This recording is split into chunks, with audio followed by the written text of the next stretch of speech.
Hello everybody, welcome back to My Catholic Corner, continuing my series on 10 fun facts about every doctor of the church. Today we have Saint Jerome. So Saint Jerome was named, I'll try my best, Eusebius Sophronius Hieronymus, born around 342 AD in Stridon, Dalmatia, which doesn't exist anywhere today, but was somewhere around modern-day Croatia. Around the age of 12 or so, Jerome traveled to Rome to study grammar, philosophy, and rhetoric, potentially in preparation for a career in law, meaning his parents were probably very well-to-do, although we don't know much about them. While in Rome, Jerome admitted to pursuing a lifestyle of pleasure, specifically sexual pleasure, until he was influenced by his friend Bonosus to become a Christian and was baptized by Pope Liberius around 366. Note, he was baptized but not ordained a priest.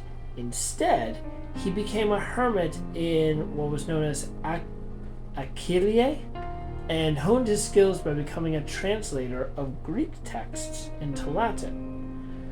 He then began writing his first work, named Concerning the Seven Beatings, in 374, shortly after leaving his stint in the monastic life.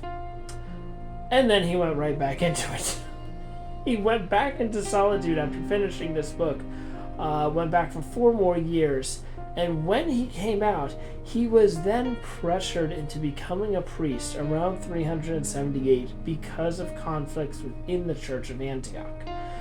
He accepted, but only on the condition that he would not be expected to serve in any ministry, that is, he wouldn't be assigned to a parish or to an area, and that he would still be allowed to pursue his monastic lifestyle. Apparently this was agreed to, and he was ordained. He then traveled to Rome and shortly thereafter became Pope Damas's secretary in 382, and after the Pope's death became the subject of criticism. And I love this. Saint Jerome apparently had a very sharp and brutally intelligent tongue. He was just on point, and he had a really hard time keeping his mouth shut.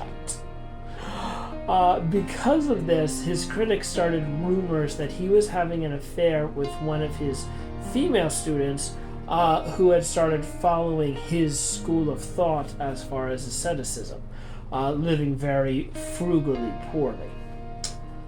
St. Jerome was also one of the first fierce critics to defend the virginity of Mary.